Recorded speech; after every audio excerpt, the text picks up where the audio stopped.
ఆ సంతోషంలో కొంత కొరత ఏంటంటే నేను ఇందాక చెప్పాను, దానికి మనలేదు సమాధానం చెప్పాను అనుకోండి.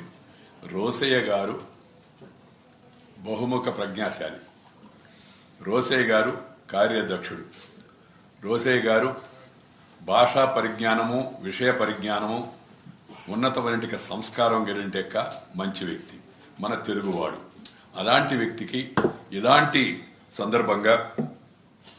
సందర్భంగా ఒక ప్రత్యేకమైన సందర్భంగా అభినందన సన్మానము చేయడం మనందరి యొక్క కర్తవ్యం. అయితే ఆ కర్తవ్యాన్ని కాస్త నేను అనుకుంటున్నది అంటే ఒక పెద్ద ఎత్తున ఒక సభ ఏర్పాటు చేసి సమాజంలోని అన్ని ప్రముఖులను, అన్ని రంగాల ప్రముఖులను, అన్ని రాజకీయ పార్టీల ప్రముఖులను, రోసయ్య గారికి ఒక అదృష్టం ఏంటంటే ఆయన రాజకీయంగా ఏ పార్టీలో ఉన్నా ఆయన అజాత శత్రుడుగా మామూలుగా పెరిగాడు. అందుకని రోసయ్య గారి పేరు పిలుస్తా అంటే ఎవరు రాకుండా ఉండే ప్రసక్తి లేదు. అందుకని సంగీతము, సాహిత్యము, రాజకీయము, అలాగే సామాజికము, సేవా విభాగం అందరు కలిసి పెద్ద ఎత్తున ఈ సందర్భంగా ఇంకా బాగా చేసి ఉంటే చాలా బాగుండేది. నేను వచ్చాను కాబట్టి అని కాదు, మామూలుగా ఆయన ఉన్నతమైన యొక్క వ్యక్తిత్వానికి తడవ మనం సన్మానాలు చేయించుకోడు కూడా ఆయన తెలిసిన. నేను కానీ ఆయన కానీ మేము సన్మానాలకు ఎక్కువ వెళుతుంటాం అవతల వాళ్ళని సన్మానించడం కోసం. ఈ సన్మానము వలన రోసయ్య గారికి ఇప్పుడు వచ్చేది ఏం లేదు. ఈ వయసులో సన్మానము, అభినందన ఎందుకు చేస్తామంటే ప్రతిభ ఉన్న వాళ్ళను, మంచి పని చేసిన వాళ్ళను, సమాజానికి ఉపయోగపడిన వాళ్ళని సత్కరించడం మన యొక్క సంస్కృతిలో ఒక భాగం. The felicitation is to give inspiration to the new generation. కొత్త తరానికి, యువతరానికి, నవతరానికి ఇలాంటి వ్యక్తులను సన్మానించడం ద్వారా వాళ్ళ జీవితం నుంచి నేర్చుకోవాల్సిన విషయాలు ఏతున్నాయో వాటిని నేర్చుకొని తమ జీవితంలో వాటిని అలవాటు చేసుకోవాలని మిగతా వాళ్ళకి ఆ ప్రోత్సాహాన్ని ఇవ్వడం కోసం చేస్తాం. లేకపోతే కొంతమంది ఏదైనా పదవిలో ఉంటే చేస్తాం. ఇప్పుడు ఆయన పదవిలో లేడు, ఇంక పదవిలోకి వెళ్లే అవకాశం కూడా లేదు. అయినా ఎందుకు చేస్తున్నామంటే ఆయన ప్రతిభ, ఆయన యొక్క దక్షత గుర్తించి దాన్ని 10 మందికి ప్రోత్సాహం ఇవ్వడం కోసం, స్ఫూర్తిని ఇవ్వడం కోసం మనం ఈ కార్యక్రమాన్ని పెట్టుకున్నాం. అందువలన నేను అన్నాను కానీ అదే కానీ ఈ కార్యక్రమం కూడా మరి రాజ్యలక్ష్మి గారు, విజయబాబు వీళ్ళందరూ వచ్చి నాకు చెప్తే నేను ఉపరాష్ట్రపతిగా మామూలు రాజకీయ నాయకుడికి అయితే ఎక్కడికి వెళ్ళినా ఎవరు అడిగేవాడు కూడా లేరు. కానీ ఉపరాష్ట్రపతిగా కొన్ని కార్యక్రమాలకు వెళ్ళాలంటే కొంత పరిమితి ఉంది, కొంత ప్రోటోకాల్ ఉంది. అయినప్పటికీ కూడా నేను ఆలోచించింది ఏంటంటే రోసయ్య గారు నాకు సరిగ్గా 51 సంవత్సరాల కింద పరిచయం.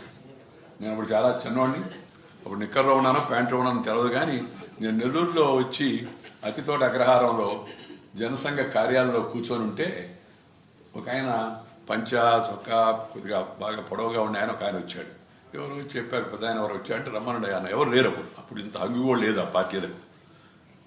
అంటే రోసయ్య గారు అని వచ్చారన్నారు, చెప్పారు. రోసయ్య గారు వచ్చారు.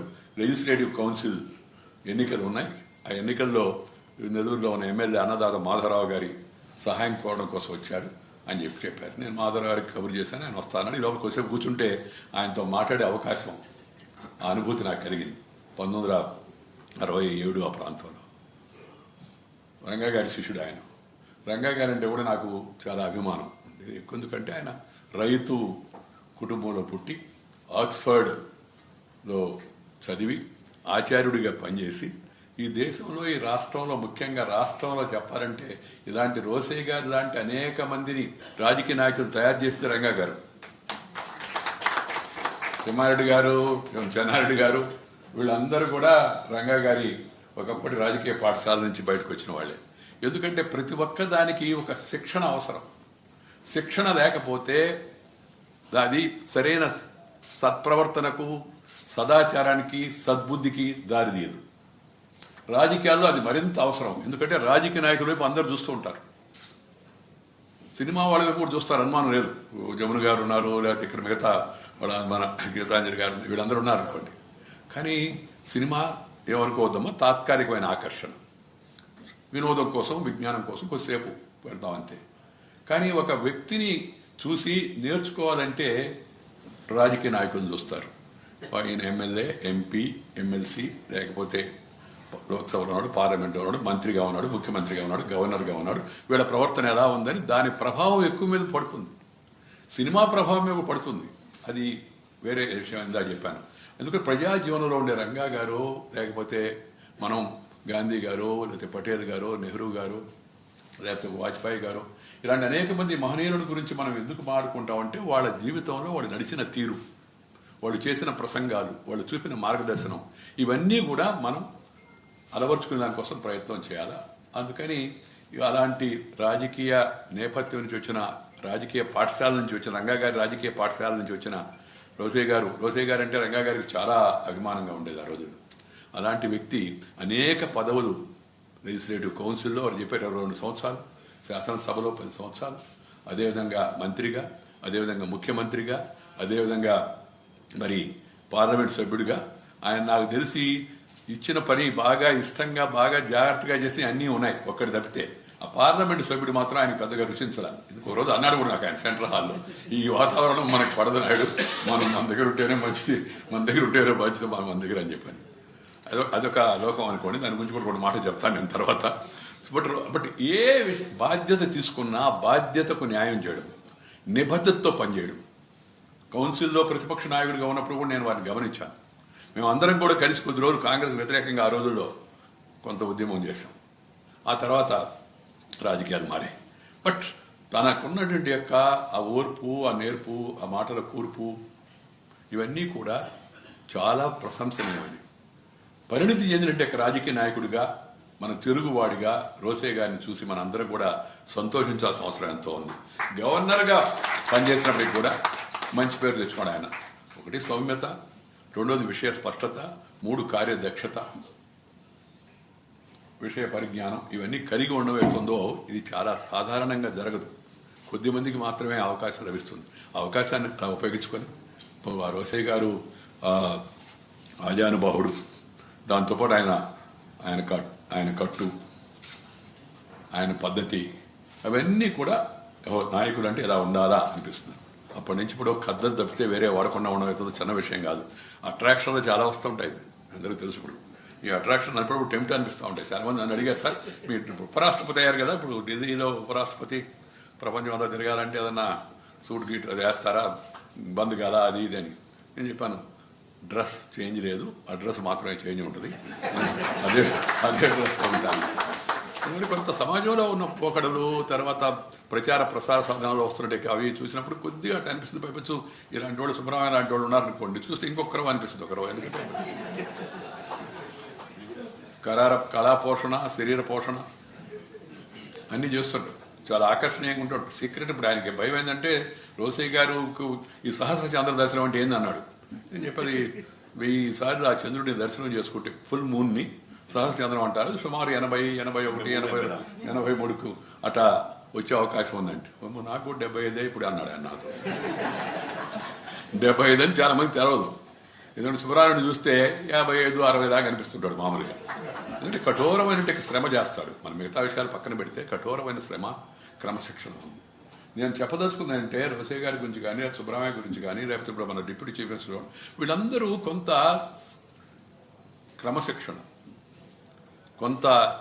క్రమశిక్షణ అంటే శరీరంలో కూడా క్రమశిక్షణ, మనసులో కూడా క్రమశిక్షణ, వీటిని పాటించడం వలన ఎంత ఉపయోగకరంగా ఉంటుందని దానికి మనకి 3 ఉదాహరణలు మన ముందు ఉన్నారు కాబట్టి చెప్పడం కాదు, నేను చెప్తాను ఎవరైనప్పుడు కూడా. అందుకని ప్రజా జీవనంలో డిసిప్లిన్ చాలా ముఖ్యం, కట్టుబాటు చాలా ముఖ్యం ప్రజా జీవనంలో. అలాగే మన మాట, మనం చేసేంటి యొక్క మాట, మనం నడిచేంటి యొక్క బాట, దాని గురించి కూడా స్పష్టంగా ఆలోచించుకొని మనం ముందుకు వెళ్లాల్సి ఉంది.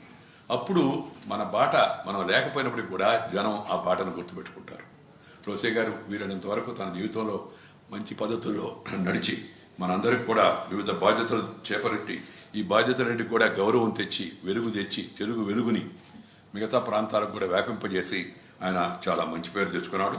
అలాంటి స్టూడెంట్ యూనియన్ లీడర్గా ఉండి హిందూ కాలేజీలో ఆ రోజుల్లో, ఆ తర్వాత మన చైర్మన్ ఆఫ్ ద ఇండస్ట్రియల్ కౌన్సిల్గా ఉండి ఇండస్ట్రియల్ ఇన్ఫ్రాస్ట్రక్చర్ డెవలప్మెంట్ కార్పొరేషన్ ఆంధ్రప్రదేశ్కి ఉండి, తర్వాత లీడర్ ఆఫ్ ద అపోజిషన్గా ఉండి, ఆ తర్వాత మళ్ళా ఈ లెజిస్లేటివ్ కౌన్సిల్ రద్దు అయిన దాకా కొంతమంది చెప్తుంటారు ఈ రోసయ్య గారి వల్లనే రద్దు అయిందని కూడా. ఎందుకంటే ఆయన చాలా గట్టిగా పోట్లాడుతుండేవాడు. ఆ రోజుల్లో ముఖ్యమంత్రి గారికి అది నచ్చలేదని చెప్పని మామూలుగా ఆయన తర్కం ఏంటంటే 2 హౌసులు ఎందుకు, ఆ హౌస్ ఈ హౌస్ ఎందుకని ఆయా ముఖ్యమంత్రి గారి అభిప్రాయం అనుకోండి. దానిలో మరి అన్ని సంవత్సరాల పాటు పనిచేసి, అదేవిధంగా ఈ రోడ్స్ అండ్ బిల్డింగ్స్ మంత్రిగా చెన్నారెడ్డి గారి మంత్రివర్గంలో, అదేవిధంగా మన హౌసింగ్ ట్రాన్స్పోర్ట్ మంత్రిగా అంజయ్య గారి మంత్రివర్గంలో, అలాగే హోం మంత్రిగా విజయభాస్కర్ రెడ్డి గారి మంత్రివర్గంలో, అదేవిధంగా finance, power, transport, hire education, handlooms, textiles, అదేవిధంగా లెజిస్లేటివ్ అఫేర్స్ నేను కూడా కొంతకాలం పనిచేశాను పార్లమెంట్లో. వీటన్నిటిని కూడా చెన్నారెడ్డి గారి క్యాబినెట్లో 2వ దఫా వచ్చినప్పుడు రోసే గారు సమర్థవంతంగా చాలా వరకు ఆయనకి చెన్నారెడ్డి గారికి సంబంధించిన కుడి భుజం లాగా ఆ రోజున మెరుగాడిన విషయం కూడా మనందరూ కూడా తెలుసు. అదేవిధంగా జనార్దన్ రెడ్డి గారి మంత్రివర్గంలో మెడికల్ అండ్ హెల్త్ మినిస్టర్గా, అదేవిధంగా finance, power, medical and health మళ్ళా విజయభాస్కర్ రెడ్డి గారి మంత్రివర్గంలో, అలాగే ఆంధ్రప్రదేశ్ కాంగ్రెస్ పార్టీకి అధ్యక్షుడిగా, మరి అదేవిధంగా మళ్ళా finance, planning, legislative affairs, health Rajasekhara Reddy గారి మంత్రివర్గంలో, అలాగే ఆంధ్ర విశ్వవిద్యాలయం నుంచి డాక్టరేట్ పొందడం, అదేవిధంగా మరి మళ్ళా ఎమ్మెల్సీగా ఎన్నిక కావడం, మళ్ళా రాజశేఖర రెడ్డి గారి ప్రభుత్వంలో ఫైనాన్స్, ప్లానింగ్ మంత్రి కావడం, అలాగే ఆఖరికి చీఫ్ మినిస్టర్ కావడం, అదేవిధంగా మన గవర్నర్గా మరి ఆగస్టు 2011లో తమిళనాడు గవర్నర్గా, ఇవన్నీ పదవుల్లో కూడా ఆయన చాలా గట్టిగా సమర్థవంతంగా పనిచేశాడు. పరిస్థితుల ప్రభావం వల్ల రాజకీయ పార్టీలు, వాళ్ళు ఉన్న పార్టీలు వాళ్ళు తీసుకున్న నిర్ణయాల వల్ల ఒక్కోసారి ఒడిదుడుకులు కొంత ఎదురు కావాల్సిన పరిస్థితి కూడా వచ్చింది, మన అందరూ కూడా తెలుసు. కానీ తాను కోరకపోయినా, ఇందాక ఒక మాట అన్నారు ఆయన, నేను కోరకపోయినా వచ్చిన బాధ్యతకు దక్షతతో వ్యవహరించి న్యాయం చేసే ప్రయత్నం చేశాను. అందుకే మనం వాళ్ళని చూసి మనం నేర్చుకోవాల్సిన అవసరం ఎంతో ఉందని ఈ సందర్భంగా మీ అందరికి కూడా నేను మనవి చేస్తా ఉన్నాను. పోతే ఈరోజు తెలుగువాడు కావడం ఆయన మనందరికి గర్వకారణం. మనందరం భారతీయులతో పాటు తెలుగువాళ్ళం కూడా. తెలుగు అనేది తెలుగుకి భారతీయుడికి రెండుకి మధ్య ఘర్షణ లేదు. వేషం, భాష వేరైనా మనమంతా భారతీయులం. అలగ్ భాష అలగ్ వేష్ ఫిర్ భీ అప్నా ఏక్ దేశ్, వివిధతామే ఏకత భారత్ కా విశేషత అని. వివిధ రకాలైనటికి జనం, వివిధ రకాలైనటికి భాషలు, వివిధ రకాలైన ప్రాంతాలు, వివిధ రకాలైనటికి మనుషుల యొక్క ప్రవృత్తులు, వృత్తులు, రుచులు, అభిరుచులు ఇవన్నీ ఉన్నప్పటికీ కూడా మన అందరం భారతీయులు అనేందుకు గర్వించాలా. అది మనకి మూల సూత్రంగా ఉండాలా. అందుకని ఒక నేషనల్ అవుట్లుక్ ఉండాలి. నాయకులను చూసినప్పుడు వాళ్ళ దగ్గర ఉన్న మంచి గుణాలను మనం గమనించినప్పుడు ఈ భావంతో మనం ముందుకు వెళ్ళగలిగితే మన జీవితానికి ఒక అర్థం ఉంటుంది, ఒక పరమార్థం ఉంటుంది. కేవలం అర్థంతోనే సరిపోదు, పరమార్థం కూడా అవసరం ఉంది. ప్రతి ఒక్కరు పుట్టినవాడు గిట్టక మానదు. పుట్టిన వాళ్ళందరూ చచ్చిపోతారు. కానీ పుట్టాడు పోయినాడు ఎవరు గుర్తుపెట్టుకుంటారు చెప్పండి? పొట్టి శ్రీరాములు గారిని గుర్తుపెట్టుకుంటున్నాం, ప్రకాశం గారిని గుర్తుపెట్టుకుంటున్నాం, రంగా గారిని గుర్తుపెట్టుకుంటున్నాం. ఇవాళ మనం దేశ నాయకులందరినీ గుర్తుపెట్టుకుంటున్నాం, పటేల్ గారిని గుర్తుపెట్టుకున్నాం, నెహ్రూ గారిని గుర్తుపెట్టుకున్నాం. ఎందుకంటే వాళ్ళ జీవితంలో కొన్ని స్టాండర్డ్స్ మెయింటైన్ చేశారు, కొన్ని మంచి పనులు చేశారు, ఇతరుల కోసం జీవించారు, కేవలం తన కోసమే కాకుండా. చుట్టినా బొజ్జకు శ్రీరామ రక్ష, దేశ సంఘ దేవుడిరిక, ఎవడెట్టపోతే నాకెందుకు అనుకుంటే నేను ఎవడు గుర్తుపెట్టుకోడు, నేను తర్వాత ఎవడు గుర్తుపెట్టుకోవడం వల్ల నీకు వచ్చేది ఏమిటి అంటే మనం ఇచ్చిన కర్తవ్యాన్ని సక్రమంగా నిర్వర్తించాము, దాన్ని ప్రజలు గుర్తించారు. అదే మనకి ఒక రకమైన ఆశీర్వాదం నేను భావిస్తున్నాను. ఇకపోతే మిత్రులారా, ఈ సహస్ర చంద్ర దర్శనం సందర్భంగా 1000 పూర్ణ చంద్రోదయ దర్శనాలు చూసి వాళ్ళ జీవితంలో గడపడం అవుతుందో ఒక ప్రత్యేకమైన అవకాశం. ఆ ప్రత్యేకమైన అవకాశం మరి రోసే గారికి లభించడం, దాంతోపాటు ఇవాళ మన ఈ జీవితంలో ఆఖరి ఏమంటారు దాన్ని దశ అంటే లైఫ్లో మొదటి 16 సంవత్సరాలు, ఆ తర్వాత 50 సంవత్సరాలు, ఆ తర్వాత 75 సంవత్సరాలు, ఆ 75 నుంచి 100 సంవత్సరాలు. చాలా మంది చెప్తాడు శతమానం భవతాన్ని. నేను ఎవరిని అట్లా ఆశీర్వదించను. ఆరోగ్యంగా జీవించినంత కాలం ఆరోగ్యంగా అర్థవంతంగా జీవించడం చెప్తుంటాను నేను మామూలుగా. అంతా జీవితం అనేది అర్థవంతంగా ఉండాలి. అలాంటి అర్థవంతమైన జీవితాన్ని గడిపిన వ్యక్తి రోసే గారు. అందుకని ఈ సందర్భాన్ని మనం అందరూ కూడా కలిసి మనం చేయడం చాలా సంతోషం. దీనికి చొరవ తీసుకున్న వారిని నేను హృదయపూర్వకంగా అభినందిస్తున్నాను. మంచి పని చేశారు. రోసే గారు లాంటి మంచి వ్యక్తికి సన్మానం చేయడం, ఆ సన్మానం కూడా ప్రజాహితం కోసం చేయడం, ఏదో ఆశించి కాదు, ప్రజాహితం కోసం చేయడం చాలా మంచి విషయం అని మనం చేస్తున్నాం. ఆఖరిగా ఒక అంశాన్ని గురించి ప్రస్తావించి నేను ముగిస్తాను. ప్రజా జీవనం మరింత సుఖవంతమైన కావాలి. మనం ఇంగ్లీష్ వాళ్ళు పోవాలని కోరుకున్నాం. ఎందుకు? పరాయి పాలన అవమానకరం, స్వాభిమానం దెబ్బతింటుంది, మన యొక్క స్వావలంబన లేకుండా పోతుంది, దేశం బలహీనపడుతుంది. అందరూ పోరాడారు, వచ్చింది. స్వరాజ్యాన్ని సురాజ్యంగా మార్చాలని మన పెద్దలు ఆకాంక్షించారు. రాజ్యాంగ నిర్ణాయక సభలో డిబేట్స్ చూస్తే కూడా మీరు, తర్వాత మొదటి దశలో పార్లమెంటు డిబేట్స్ చూస్తే కూడా అందరూ నాయకులు ఆశించింది ఏంటంటే ఈ పరాయి వాళ్ళ పరిపాలన పోతే మన పరిపాలన మనకు వస్తే మన దేశం మరింత శక్తివంతంగా తయారవుతుంది, మన అందరి ప్రజల యొక్క జీవనం సుఖవంతంగా తయారవుతుంది, మంచి రోజులు వస్తాయి.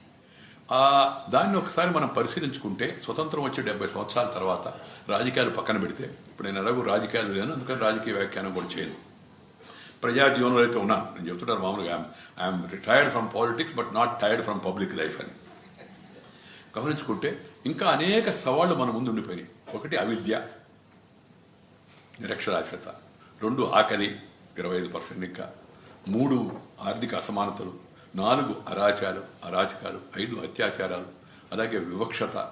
ఇవన్నీ మనల్ని ఇవాళ ఒక సవాల్లాగా ఉన్నాయి, మన ముందు నిలబడి మనం ప్రశ్నిస్తున్నాయి.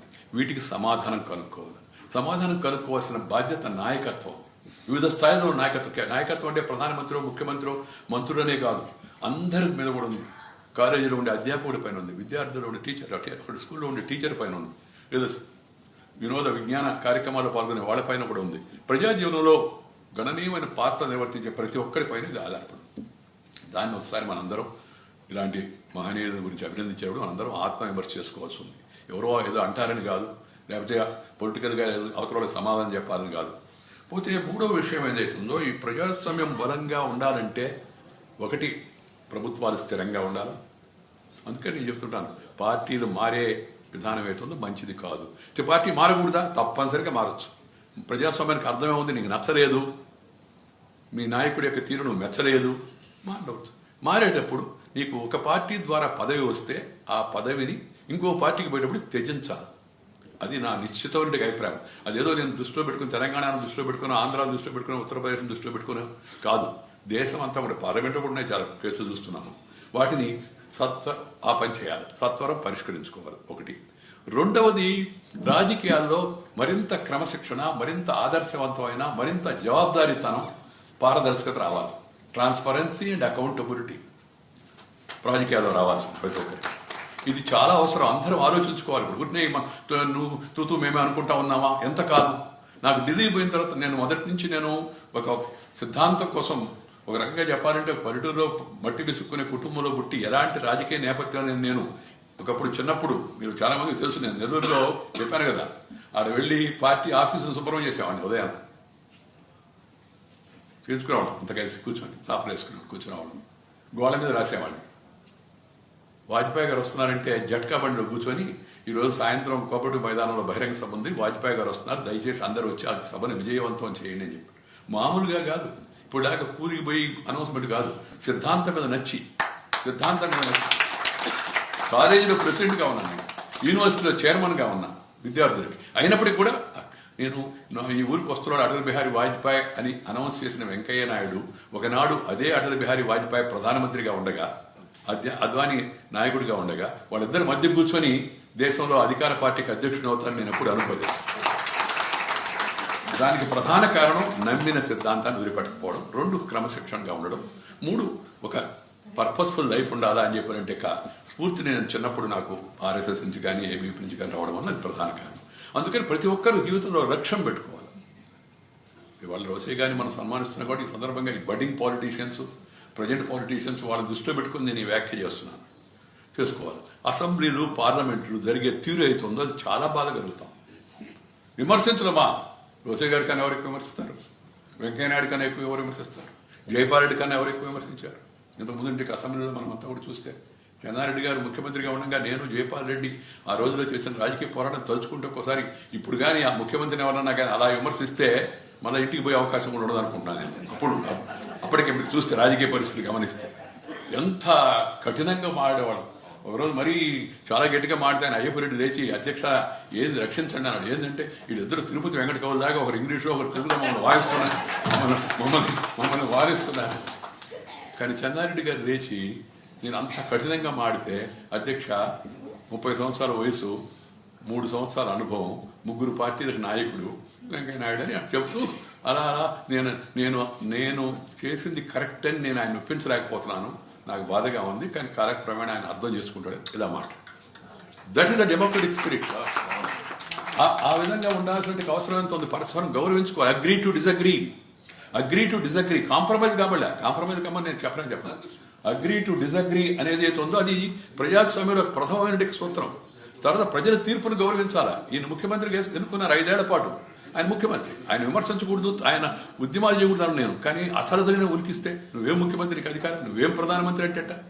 So you have to agree to disagree and respect and ఆ టాలరెన్స్ ఉండాలి ఒకటి. ఆ తర్వాత మూడవది ఏతుందో శాసనసభ, శాసన మండలి, పార్లమెంట్లో అర్థవంతమైన ప్రసంగాలు చేసి మనం ప్రభుత్వాన్ని నిలదీయాలా. 30 తిప్పలు పెట్టి దాన్ని ముక్కుతాడేయాలి, ప్రభుత్వాన్ని ముక్కుతాడేయాలి. అంతేగాని అసలు ముందుకు పోకుండా చేస్తే వ్యవస్థ ప్రజలు ఇచ్చిన తీర్పుకి అర్థం లేకుండా పోతుంది. సో అది ప్రవర్తన చాలా ముఖ్యం. కానీ జరుగుతున్న తీరు చూస్తే చాలా బాధేస్తుంది. నేను పార్లమెంట్లో ఉన్నాను. దీనికి ఈ పార్టీ కారణమా? కాదు. ఈ పార్టీ ఆ పార్టీ అని వాళ్ళకి జరుగుతుంది అదే. చాలా మందిని మా పిలిచి నేను మాట్లాడుతుంటే సార్ వాళ్ళు చేయలేదని, వాళ్ళని కూడా పిలిచి అడిగాను, మీరు చేయలేదు, వాళ్ళు చేయలేదు సార్ అంతకుముందు అని. అంతకుముందు వాళ్ళు చేశారు కదా, వాజ్పేయి గారు ఉన్నప్పుడు వాళ్ళు చేశారు కదా, మన్మోహన్ సింగ్ ఉన్నప్పుడు మీరు చేశారు కదా, ఇప్పుడు నరేంద్ర మోడీ వచ్చినప్పుడు వాళ్ళు చేశారు కదా అంటే where is the end? Should we go on debating? Should we go on accusing and counter accusing like this and weaken the system? We are supposed to be the largest parliamentary democracy in the world. ప్రపంచంలో కన్నా అతి పెద్దమైన parliamentary ప్రజాస్వామ్య వ్యవస్థ మన దేశం. And we are also fortunate to have 65% of Indian population below 35 years. Demographic dividend ఉంది, మనకి మంచి భవిష్యత్తు ఉంది. ఆ భవిష్యత్తుని నిలబెట్టుకోవాలంటే శక్తివంతమైన దేశం అంటే అర్థం కేవలం ఆర్థికంగా శక్తివంతం కాదు. ఆర్థికంగా శక్తివంతం అన్న మాత్రాన ఆ శరీరం శక్తివంతంగా ఉంటుందే. అందుకు పెద్దవాళ్ళు ఆలోచించి చెప్పారు, ఆరోగ్యమే మహాభాగ్యం అని. నీకు మహాభాగ్యం ఉంటే ఆరోగ్యం రాదు, ఆరోగ్యం ఉంటే భాగ్యం రావచ్చు ప్రయత్నం చేస్తే. సో కాబట్టి వ్యవస్థను ఆరోగ్యవంతంగా ఉంచుకోవాల్సిన అవసరం ఎంతో ఉంది. చూస్తుంటే బాధలు, ఆడ అసెంబ్లీలో ఈ గొడవలు పెట్టుకోవడం, మైకులు పెరగడం, కాగితాలు శ్రీయడం. నేను పేపర్లో చూస్తున్నాను, వాడు ఇందాక గమనించాడు. ఒకటి, కర్ణాటక అసెంబ్లీ నిన్నగాక మొన్న 90 నిమిషాలు ఆలస్యంగా ప్రారంభమైందట. ఎందుకు? సభ్యులు రాలేదని. 10% కూడా రాలా, అందరు కాదు, 10% సభ్యులు కూడా రాకపోతే అసెంబ్లీ 90 నిమిషాలు వాయిదా పడిందని. ఉత్తరప్రదేశ్ అసెంబ్లీ గురించి పత్రికలో చదివాం మనం. మైకులు పెరికేసుకున్నారు, కాగితాలు ఇసిరేశారు. గవర్నర్ ప్రసంగం. ఇప్పుడు గవర్నరు రాజ్యాంగానికి ఒక ప్రతీక. నీకు నిరసన తెలపాలంటే గవర్నర్ ప్రసంగం అయిన తర్వాత బయట ప్రొటెస్ట్ చేయొచ్చు, ఘాటైన విమర్శ చేయొచ్చు. అది గవర్నర్ వ్యక్తిగతమైంది కాదు, ప్రభుత్వంది. అది నీకు గవర్నర్ ప్రసంగంపై ధన్యవాదాలు తెలిపే తీర్మానం వస్తుంది. దాంట్లో ప్రభుత్వం యొక్క విధానాలను తూర్పారబట్టవచ్చు, విమర్శించవచ్చు, నిశ్చితంగా విమర్శించవచ్చు. పార్లమెంట్లో కూడా అంతే. ప్రధానమంత్రి మాట్లాడుతున్నప్పుడు పార్లమెంటు అందరూ వెళ్ళలోకి వెళ్ళిపోయారు. ప్రధానమంత్రి వాళ్ళు అక్కడ ఉండగానే మాడాల్సిన పరిస్థితి వచ్చింది. అక్కడ మీరు అటు చేశారు కాబట్టి మేము రాజ్యసభ రెడీ చేస్తున్నాం. చిదంబరం గారు మాట్లాడుతున్నప్పుడు యువతల వాళ్ళు, అధికార పార్టీ వాళ్ళు అంతరాయం కలిగించారు. ఎట్ ద ఎండ్ ఏమైంది? అదే పార్లమెంట్లో నేను నిన్నగా మనం చెప్పాను, నేను accidentally now I'm the chairman of this Rajya Sabha. భారత ఉపరాష్ట్రపతికి 2 బాధ్యతలు ఉన్నాయి. ఒకటి ఉపరాష్ట్రపతిగా ఉండడం, రాష్ట్రపతి సహకరించడం. రెండవది రాజ్యసభకి చైర్మన్గా ఉండడం. ఉన్నప్పుడు చూస్తున్నాను నేను అదే గొడవ జరిగిన రాజ్యసభలో రాష్ట్రపతి ప్రసంగానికి ధన్యవాదాలు తెలిపే తీర్మానం సందర్భంగా ప్రధానమంత్రి ప్రసంగం, ఆ తర్వాత గులాం నబీ ఆజాద్ ప్రసంగం, ఆ తర్వాత సమాజ్వాదీ పార్టీకి చెందిన నరేష్ అగర్వాల్ ప్రసంగం, ఆ తర్వాత టీఎంసీకి చెందిన మన సుఖేందర్ రాయ్ ప్రసంగం అద్భుతం. ఆ తర్వాత అధికార పార్టీ అమిత్ షా ప్రసంగం అద్భుతం. వీళ్ళ పాయింట్ గట్టిగా చెప్పారు, చాలా వాళ్ళ పక్కన సపోర్ట్లు కట్టారు. అవతల వాళ్ళు కౌంటర్ చేశారు ఎఫెక్టివ్గా. పరిధి దాటకుండా, సీటు వదలకుండా, ప్రతిష్టను పణంగా పెట్టకుండా, మైకు ఇరగకుండా, కాగితం చిరగకుండా. సేమ్ హౌస్ నేను మూడు రోజుల కిందట ఉదాహరణ చెప్తున్నాను. Subrahmanyam was there in the house. So ఈ పని మనం చేయలేమా? 70 సంవత్సరాల అనుభవంలో మనకు ఆ పరిపక్వత ఇంకా రాలేదా?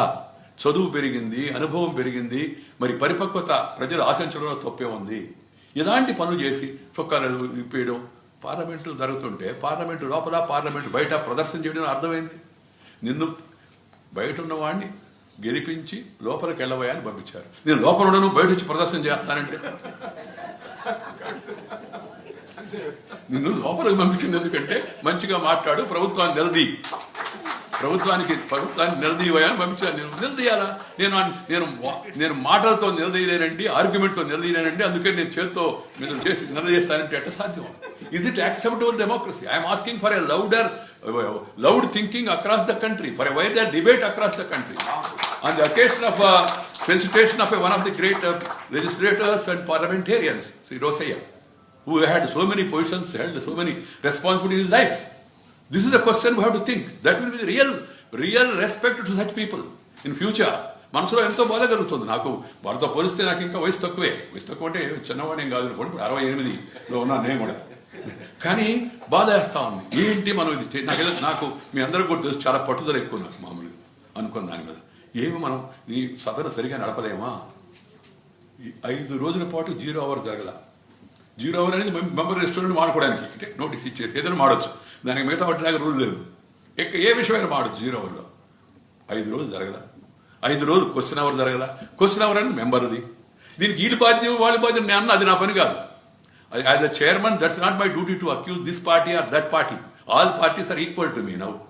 I mean all party man are no party man. So బాధ ఆడు కూర్చున్నప్పుడు చాలా ఉద్యోగం అవుతుంది. నాకు చాలా మంది చెప్తున్నారు, సార్ మీరు కొద్దిగా నవ్వుతూ ఉండాలని. అంటే జరుగుతుంటే నవ్వుతూ ఉంటాను, నవ్వుతూ ఉంటాను. అట్లా జరుగుతూ ఉంటే నవ్వుతూ ఉండండి, మీరు నవ్వుతూ ఉండండి అంటే సాధ్యం, నవ్వడం సాధ్యం కాదు. నేను ఆలోచించుకుంటున్నాను. నాకు కొంత మిత్రులు కూడా కలిసి చెప్పాను, అడిగారు, ఇది చాలా రోజులు నడుస్తూ ఉంది, మీరు అంతా ఎమోషన్ అయిపోతే ఎట్లా, మీరు మనసు చూస్తే టెన్షన్లో ఉన్నట్టున్నారు అని చెప్పాను. నేను టెన్షన్లోనే అటెన్షన్లో ఉన్నాను. ఇది చూసి నేను చూసిన తర్వాత మనసు టెన్షన్ అవుతుంది, చూసి గమ్ముడిపోవడం. నేను అందుకే మొన్న ఆ పార్లమెంట్లో ఇది జరుగుతున్నప్పుడు ప్లే కార్డు పట్టుకొస్తే చెప్పాను, నేను బయటకు మీరు వెళ్ళండి మీ సీట్లోకి, లేకపోతే మీ పేరు నేను తీసుకోవాల్సి వస్తుంది. నేను తీసుకొస్తే ఆ తర్వాత ప్రభావం ఏంటంటే బయటకు పంపిస్తారు బలవంతంగా. అదృష్టవశాత్తు నేను ఉన్నప్పుడు ఆ సభ్యుడు నేను చెప్పిన వెంట ఆయనకు సేపు తర్వాత వెళ్ళిపోయాడు. వాళ్ళ పార్టీ కూడా చెప్పింది, ఆయన చెప్పేదాన్ని, ఆయన చేసే వ్యవహారాన్ని మేము అంగీకరించడం లేదని చెప్పింది. మరుసటి వాళ్ళు చూస్తే మనం ఇంకో పార్టీ, మన నెక్స్ట్ ఇంకో పార్టీ మొదలు వాళ్ళకు కూడా గట్టిగా చెప్పాల్సి వచ్చింది. నేను ఒకటే చెప్పాను, నేను ఉండగా ఎవరన్నా అలా చేస్తే 2 మార్గాలు ఉన్నాయి. ఒకటి యాక్షన్ తీసుకోవడం, లేదా సభ వాయిదా వేయడం. సభను ఎందుకు వాయిదా వేస్తున్నారని కొంతమంది మొదలుపెట్టారు. ఇది కూడా చర్చ జరగాలని కోరుకోవడం. I want a debate on that. ఎందుకు వాయిదా వేస్తున్నాం అంటే ఈ agree scenes, unruly scenes, obstructive scenes, TV ఇప్పుడు ఎవరు పెట్టి మొదట్లో టీవీ పెట్టినప్పుడు ఏమనుకున్నారంటే అందరూ ఈ పనులు చేసి ఇలా చేసేవాళ్ళందరూ వీళ్ళు అసలు సంగతి ప్రజలకు తెలవాలా, తెలిస్తే అప్పుడు వీళ్ళకి కొద్దిగా కంట్రోల్లోకి వస్తారని. కానీ అది పెట్టిన తర్వాత ఇంకా మరింత చదువుకు ముందు పెసర అంటున్నారట, చదివిన తర్వాత పిసర అనడం మొదలుపెట్టినట్టుగా తయారైంది. సో సరే కాబట్టి చూపిస్తారు, బా ఎంత వీరావేశంతో పోరాడాడు. ఏ వీరావేశంతో పోరాడాడు? పోరాటమా ఆరాటమా? సీరియస్గా ఆలోచించుకోవాల్సి ఉంది. I'm just for raising a issue for debate. అందరూ అంతర్ముఖులమై అంతరాత్మలను ఎవరికి వాళ్ళు ఒకసారి పరిశీలన చేసుకొని, are we doing justice to the system? ఒకప్పుడు విశ్వగురు ప్రపంచానికి చంద్రగుప్త మౌర్యుడు, పాహియాను, హ్యూయన్సాంగ్ వచ్చి దేశాన్ని గురించి, మన నాగరికత గురించి, హరప్ప మొహంజోదారో గురించి అంత చరిత్రలో బ్రహ్మాండంగా రాశారు. ఇప్పుడు ప్రపంచంలో కూడా మనకి అందరికి చెప్పవచ్చు. అదృష్టవశాత్తు మళ్ళా ప్రపంచం మన వైపు చూస్తూ ఉంది 2 కారణాల వల్ల. ఒకటి, India has become the spiritual head quarters for the world. అందరూ ఇండియా వైపు చూస్తున్నారు. కాస్త స్వాంతన కావాలి. స్పిరిచువల్ అంటే కేవలం ఇదే, స్వాంతన ఒక రకమైన ప్రతి ఒక్కరికి ఒక కంఫర్ట్ ఏదో ఇదే. రెండవది, మన దేశం చాలా వేగవంతంగా ముందుకెళ్తుంది. మన దేశంలో వాళ్ళు ప్రపంచంలో ఎక్కడికి వెళ్ళినా, మీరు నాదేళ్ల సత్యాది అని ఉదాహరణ తీసుకోండి, ఇందిరా న్యూ ఇయర్ తీసుకోండి, పిచాయిదరి తీసుకోండి, ఎన్ని పేర్లు ఉన్నాయనుకోండి, తగ్గుతు పునః తీసుకోండి. ఇక్కడి నుంచి వెళ్ళిన వాళ్ళంతా ప్రపంచం. మన అందుకే ట్రంప్ గారు ఆయన ఏదో H1 వీసా 18 వీసా రద్దు చేస్తాడు, అందరిని పంపించేస్తాడంటే ఆందోళన వస్తే నేను ఎవరితో మామూలుగా చెప్పాను. అది ఎవడో ఇన్ని పేపర్లో కూడా రాశాడు. ఏమంటే అలా చేస్తే నష్టం అమెరికా విల్ బికమ్ పూరర్ అని. ఎందుకంటే తెలివి, విజ్ఞానం మన దేశంలో ఈ భూమి, నేల, ఈ గాలి, ఇవన్నీ కూడా, ఈ వాతావరణం మన దేశంలో అఖండమైన ప్రతిభా విశేషాలు ఉన్నాయి అందరికీ, చాలా మందికి. మీరు కమ్మరి, కుమ్మరి, వడ్రంగి, నేత, గీత, బోయ, యాదవ, చాకరి, మంగరి, వాళ్ళు మన తక్కువ పేరుతో చూడదు, అది తప్పు వస్తుంది. సమాజం దగ్గర అది తప్పు, అది ఆ వృత్తిలో తక్కువ అయినట్టుగా. కానీ అపారమైన ఆ కొండపల్లి బొమ్మలు చూడండి, ఆ పోచంపల్లి శారీ చూడండి, ఆ వెంకటగిరి చీరలు చూడండి, పాటూరు చీరలు చూడండి, లేదా గుంటూరు గోంగూరు చూడండి, లేదా హైదరాబాద్ బిర్యానీ చూడండి. ఎనీథింగ్ చిన్న విషయం కాదండి. ఏదో మనం నవ్వు కోసం చెప్పిన మాట, ఏదో ఇతిప్రాస కోసం చెప్పే మాట కాదు. నేను everybody has got that extraordinary power. ఇప్పుడు ఈ సుబ్రహ్మణ్య హోటల్ పోయి చూడండి, కార్డు 5 స్టార్ హోటల్ ఏముందంటే అన్ని రాసి కింద నెల్లూరు చేపల పులుసు అని రాసి 5 స్టార్ హోటల్. నెల్లూరు ఎవరికి తెలియదు మామూలుగా. ఏ హోటల్ అయినా పెద్ద ఏ హోటల్ అయినా మీరు కావాలి ఇవాళ టెస్ట్ కోసం వెళ్ళండి. నేను ఆ హోటల్ బొమ్మను రికమెండ్ చేశాను, టెస్ట్ కోసం వెళ్ళి చూడండి. కార్డులో నెల్లూరు చేపల పులుసు అంటే టేస్ట్, ఆ కెపాసిటీ, ఆ జిజ్ఞాస, దాంతోపాటు ఒక రకమైన ఆ నాలెడ్జ్, ఆ విజ్ఞానం ప్రతి ఒక్కరిలో ఉంది. దాన్ని ఒక్కరవు ప్రోత్సహిస్తే ఇంకా బాగొస్తుంది. ప్రపంచంలో మనం శక్తివంతం దేశం అవుతాం. శక్తివంతం అయితే మన విదేశాలపైన ఆక్రమణ చేయము. ఎవరిని మన ప్రపంచంలో ఎప్పుడు we never attacked any country. మనకందరికీ స్వతంత్రం రాకముందు ఇక్కడ అందరూ కూర్చోన్నారు మేధావులు, ఆలోచన పనులు. ఇంటికి వెళ్ళి చూడండి, మన జీడిపి, ప్రపంచ జీడిపిలో 27% ఇండియాలో ఉంది. 27% of the world GDP was India. Before this ఈ ఫారినర్స్ వచ్చి కరణీయర్ రూల్ చేసి మన సొంత రాజ్యంలో వచ్చేవరకు. సో అలాంటి దేశాన్ని బాగా ముందుకెళ్ళే అవకాశం ఉంది. దాన్ని ముందుకు తీసుకెళ్ళి ఆకలి లేకుండా, అవిద్య లేకుండా, అత్యాచారాలు లేకుండా మన తల్లులు మన చెల్లెళ్ళు వాళ్ళ మీద జరుగుతున్న సంఘటనలు అవన్నీ నీ హ్యామ్లో జరిగింది, నీ హ్యామ్లో జరిగింది, నీ హ్యామ్లో ఎక్కువ రేపులు జరిగాయి, నా హ్యామ్లో తక్కువ రేపులు జరిగాయి. దానివల్ల వచ్చిన ఉంటుంది రాజకీయంలో ప్రచారంలో మాడచ్చు. But what is the ultimate aim? What is the ultimate end? చట్టం చేస్తే అయిపోతాయా? నేను చెప్పాను, నిర్భయ చట్టం చేస్తున్నప్పుడు పార్లమెంట్లో చెప్పాను నేను 2012 అనుకుంటాను. mere bill will not suffice. What is required is political will and administrative skill అని. ఇవి అవసరం. సో ఇలాంటి వాటిని మనం తెలుసుకోవాలంటే దానికి ముందు చట్టసభలు, పార్లమెంటు, అసెంబ్లీ చక్కగా జరగాల, ఎక్కువ రోజులు జరగాల, అందరికి అవకాశం కావాలా, ప్రతిపక్షం తప్పనిసరిగా దాన్ని చెప్పదలుచుకుందని చెప్పే అవకాశం ఇవ్వాలి, సంఖ్యతో నిమిత్తం లేకుండా. Opposition must have its say, but in democracy at the end government must have its way. That's the principle. ఇంకా అర్థమే ఉంది, ప్రజాసేవలో ఒకటి గెలిపించి లేదా నేను చెప్పిన నడవాలి అంటే వేరేవాడు అంటే సాధ్యం కాదు కదా మామూలుగా. ఈ స్ఫూర్తితో మనం వెళ్ళగలిగితే చాలా బాగుంటుంది. నేను రోసే గారు ఉన్నప్పుడు ఈ రాష్ట్ర దీంట్లో ఉన్నాను, నేను కొంతకాలం కలిసి పనిచేశాం. నేను చూసినప్పుడు నీ యొక్క చాతుర్యంతో, నీ సమర్థతతో ప్రభుత్వాన్ని ఒప్పించవచ్చు, మెప్పించవచ్చు. అనేక సందర్భాల్లో ఒప్పించకపోయి మెప్పించలేకపోతే బయట దాన్ని అపఖ్యాతి పాలు చేయవచ్చు. అపఖ్యాతి అంటే మంచి దానికి మరి సరైన పేరు రాకుండా. That's the only way. వేరే మార్గం లేదు. చంద్రారెడ్డి గారు ముఖ్యమంత్రిగా ఉండగా జనతా పార్టీ, రెడ్డి కాంగ్రెస్ అందరం సుమారు చాలా మంది గెలిచారు. అప్పుడు బలమైన ప్రతిపక్షం. ఆఖరికి కొద్దిమంది మీద నిలబడ్డాం. అయినా ఏమైంది? తర్వాత ప్రభుత్వం పోయింది కదా, మారిపోయింది కదా. ప్రజలు అనుకుంటే మారచ్చు, ప్రజల్లోకి వెళ్ళాలా. అందుకని నేను చెప్తుంటాను, ballot is more powerful than bullet అని. బుల్లెట్ ప్రాణం తీస్తుంది, మన నీ ప్రాణం పోతుంది. ఆ సిద్ధాంతం కూడా కొంతమంది ఈ వ్యవస్థ రావాలదండి, అంత తుపాకి రావాలా. తుపాకి వస్తే ఏమవుద్ది? ముందు నీ ప్రాణం పోద్ది, ఆ తర్వాత అవతోడి ప్రాణం పోద్ది. ఒక్కోసారి ఇద్దరు ప్రాణాలు కూడా పోతాయి మామూలుగా. వచ్చిన పరిణామం ఏముంది? దానివల్ల అర్థం ఏముంది? అందుకని ఉన్న వాటిలో ఉత్తమమైన వ్యవస్థ ప్రజాస్వామ్య వ్యవస్థ. ఆ ప్రజాస్వామ్య వ్యవస్థలో ఒకరినొకరు గౌరవించుకోవాలా, సాంప్రదాయాలు పాటించాలా, ఔన్నత్యాన్ని చాటి చెప్పాలా. ఆ మహనీయులు గాంధీ గారి తర్వాత వచ్చినట్టు వారసత్వం నెహ్రూ గారు కానీ, పటేల్ గారు కానీ, బోస్ గారు కానీ, లేకపోతే మన ఆజాద్ గారు కానీ, పార్లమెంట్లో ఇప్పుడున్న ఆజాద్ కాదు, అప్పుడున్న ఆజాద్ గారు కానీ, మౌలానా ఆజాద్ గారు, ఈయన పార్లమెంట్లో చక్కగా మాట్లాడమని. ఆజాద్ అంటే నేను ఇంతకుముందు అబ్దుల్ కలాం రోడ్లో ఉండి, నేను ఇంతకుముందు ఔరంగజేబు రోడ్లో ఉండి దాన్ని మళ్ళీ అబ్దుల్ కలాం అయింది. అబ్దుల్ కలాం రోడ్ నుంచి ఇప్పుడు మన మౌలానా ఆజాద్ రోడ్డుకి వచ్చాను. మొదటి విద్యామంత్రి ఆయన. చక్కగా మంచి స్టాండర్డ్స్ ఆయన కూడా ఆ రోజుల్లో ముస్లిం లీగ్ యొక్క బెదిరింపులు కూడా లేకుండా జాతీయవాదం వైపు నిలబడిన మహనీయుడు మనకి ఆయన. తర్వాత హిరేన్ ముఖర్జీ కమ్యూనిస్ట్ పార్టీ నాయకుడు, భూపేష్ గుప్తా, జ్యోతిర్మయ్ బాసు, ఆ తర్వాత నాథ్పాయ్, ఆ తర్వాత వాజ్పాయ్, ఆ తర్వాత దండావతే, ఆ తర్వాత అనేక మంది నిమాయ్, వదిలిమాయ్, ఎంతమంది వండర్ఫుల్ స్పీకర్స్, ప్రకాష్ వీర్ శాస్త్రి, ఎంతమందో మనం చెప్పడానికి వీరంత ఎక్కువ మంది పార్లమెంటు ఆ రోజుల్లో రాణించారు, ఉన్నత సాంప్రదాయాలు పాటించారు, పార్లమెంట్ నిలదీశారు. నెహ్రూ గారిని కూడా ఎదుర్కొన్నారు. చెప్పే పద్ధతిలో చేయాలి. చెప్పే పద్ధతి ఒక నాకు బాగా గుర్తుంది, నేను చదివాను. శ్యాంప్రసాద్ ముఖర్జీ చాలా స్ట్రాంగ్ మ్యాన్. గాంధీ గారు చెప్పి ఆయన్ని, అంబేద్కర్ని ప్రభుత్వంలో తీసుకోమన్నాడు. తీసుకుంటే వాళ్ళు ఏదో ఒక విషయంలో రాజీనామా ఇచ్చారు. ఇస్తే నెహ్రూ గారు ఒకసారి ఏంటి జనసంఘ్ ఇదంతా, I will crush this Jan Sangh అన్నాడు నెహ్రూ గారు గట్టిగా, ఐడియాలజికల్గా. అంటే శ్యాంప్రసాద్ ముఖర్జీ లేచి, అధ్యక్ష, I will assure the prime minister we will crush this crushing mentality one day అన్నాడు. బస్ దానికి తుగు వేసుకుని మైకు పట్టుకొని లాగితే, లేకపోతే వేషం వేసుకొని కొరడాతో కొట్టుకుంటే దానివల్ల మనం సమస్యలు పరిష్కరించడం. అందుకని దయచేసి ఆ ఆలోచన మనందరం కూడా ఈరోజు ఈ మంచి సందర్భంగా మన రోసయ్య గారు యొక్క ఈ అభినందన సమావేశం సందర్భంగా చేయడం చాలా సంతోషం. నాకు చాలా వ్యక్తిగతంగా రోసయ్య గారి అంటే కూడా చాలా గౌరవం ఉంది. ఆయన అనుసరించిన రాజకీయ విధానాలతో విభేదించినప్పుడు కూడా వ్యక్తిగా సంస్కారవంతంగా ఆయన ఎప్పుడు ప్రవర్తించేవారు. అందుకని వీళ్ళు అడగగానే నేను మా వాళ్ళకి కూడా చెప్పాను, ఇక్కడ ప్రోటోకాల్ అడిగి ఉన్నా సర్దుబాటు చేసుకొని తప్పనిసరిగా వెళదాం, వెళ్ళి రోసయ్య గారి కార్యక్రమంలో పాల్గొవాలి.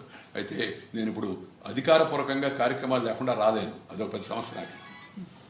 మామూలు మంత్రి అయితే ఎక్కడికైనా పోవచ్చు, ఎవరు అడగరు. నేను మామూలుగా వెళ్ళడానికి లేదు, మన స్పెషల్ ఫ్లైట్లో పోవడానికి లేదు, కమర్షియల్ ఫ్లైట్లో పోవడానికి లేదు, స్టేట్ గవర్నమెంట్ ఫ్లైట్లో పోవడానికి లేదు, ఇండియన్ ఎయిర్ ఫోర్స్ విమానంలో రావాలి. ఎయిర్ ఫోర్స్ విమానం రావడం ఎందుకు వచ్చామని రాయాలి అక్కడ. సో గవర్నమెంట్ ప్రోగ్రామ్ ఏదైనా పెట్టుకొని దాంతోపాటు ఈ ప్రోగ్రామ్ కూడా, దానికోసం వేచి చూస్తున్నాను నేను. ఇవాళ IRDA ప్రోగ్రామ్ ఉంది, insurance regulatory development authority program మధ్యాహ్నం నుంచి ఉంది. సో ఆ కార్యక్రమం కూడా పెట్టుకొని ఈ కార్యక్రమం కూడా చూసుకొని ఉదయం పూట దీంట్లో పాల్గొన్న విధంగా రావడం జరిగింది. రావడం మీరందరూ చాలామంది అందరూ అన్ని పార్టీల నాయకులు ఉన్నారు. ఇంకా మిగతా పార్టీ వాళ్ళు కూడా పిలుచుంటే బాగుంటుందని చెప్తున్నాను సుబ్రహ్మణ్యకి. ఎందుకంటే రోసే గారంటే మేము రావని ఎవరు అనరు, మేము రావని ఎవరు అనరు. నేను చూసేవాడిని, నాకు సీనియర్గా అందరూ మా సీనియరు వీరామారావు గారు, సూర్యప్రకాష్ రెడ్డి గారు, మన యజ్ఞనారాయణ గారు, వీళ్ళంతా బీజేపీ అంతకుముందు జనసంఘం ఉండేవాడు, ఆయన కాంగ్రెస్ అయినా ఎంతటి మంచి సత్సంబంధాలు ఉండేయంటే, ఎంత గౌరవం ఉండేదంటే, ఆఖరికి అదే పాయింట్ నేను చెప్పదలుచుకున్నాను. రాజకీయాల్లో మనం ఒకరికి ఒకరు శత్రువులం కాదు, ప్రత్యర్థులము.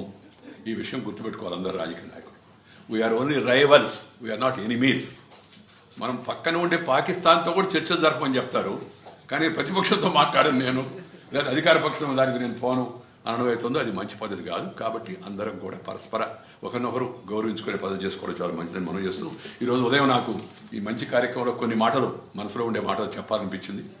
As a chairman of the Rajya Sabha and also the vice president of India, I thought I should share some of these thoughts from our place. ఈ ఊళ్ళో నేను దాదాపు 40 ఏళ్ళు ఉన్నాను. హైదరాబాద్తో కూడా నాకు అనుభవం ఉంది. నేను ఇక్కడ వాడిని అక్కడ వాడిని నేను చెప్పలేదు, ఎందుకు నేను రాజకీయాలు లేను కాబట్టి నాకు ఎవరు సర్టిఫికేట్ ఇవ్వలేదు. నేను తెలంగాణ, ఆంధ్ర, లేకపోతే ఇండియా అని ఎవరు అడిగితే చెప్పాను, నేను భారతీయుడిగా అని చెప్పాను, నేను భారతీయుడిగా అని చెప్పాను. ఇవి చేసుకోవాలి. దాంతోపాటు జీవితం కేవలం రాజకీయం కాదు, జీవితంలో సంగీతము, సాహిత్యము, కళలు, ఇతర కార్యక్రమాలు చాలా ఉండాలి. ఆ కార్యక్రమాన్ని పాత రోజుల్లో రాజులు వాళ్ళు ఎన్నడూ నిర్వహించేవాళ్ళు. రాజులు తెనాలి రామన్ అష్టదిగ్గజాల సంగతి మనకు తెలుసు, కృష్ణదేవరాయల సంగతి మనకు తెలుసు. సాహిత్యాన్ని, సంగీతాన్ని అంటే ప్రోత్సహించారు. అలాగే మనం కూడా ప్రజా జీవితంలో కొద్దిగా మిగతా వాటిపైన కూడా దృష్టి పెడితే మరింతగా పరిపక్వత కూడిన యొక్క వ్యక్తిత్వం మన పిల్లలకు తయారవుతుంది. ఆ విషయాన్ని కూడా రాష్ట్రాలు ఇక్కడ కరుణాచార్య గారు ఉన్నారు, ఆయన చూస్తే నాకు అనిపించింది సంతోషం. తెలంగాణ ప్రభుత్వం, ముఖ్యమంత్రి కేసీఆర్ గారు, అటు చంద్రబాబు నాయుడు గారు కూడా ఈ మధ్య వీటిపైన ఎక్కువ దృష్టి పెట్టి మన భాషను కాపాడుకోవాలి. ఆఖరిగా నేను చెప్పే మాట ఒకటే, మన భాషను కాపాడుకుందాం. అందరూ భారతీయుడైనందుకు గర్వించు, నువ్వు తెలుగువాడైనందుకు గర్వించు, తెలుగులో మాట్లాడు, ఇంట్లో తెలుగులో మాట్లాడు. కనీసం బయట నీకు భాష రాని వాళ్ళతో మాడవచ్చు, కానీ మన ఇంట్లో కూడా అలవాటు అయిపోయింది. పెద్దవాళ్ళందరూ ఉన్నారు, మనకందరికి అలవాటు అయిపోయింది. ఏంది పిల్లలను కూడా నాన్న మమ్మీ అను, డాడీ అను అని. ఎందుకు వచ్చింది మమ్మీ, డాడీ, బీడీ, జాడీ, కేడీ? నాకు అర్థం కాదు. అమ్మ అంటే అంతరాల నుంచి వస్తుంది, మమ్మీ అంటే మూతిలో నుంచి వస్తుంది. ఇంటికి పోయి అనుకోండి కావాలంటే.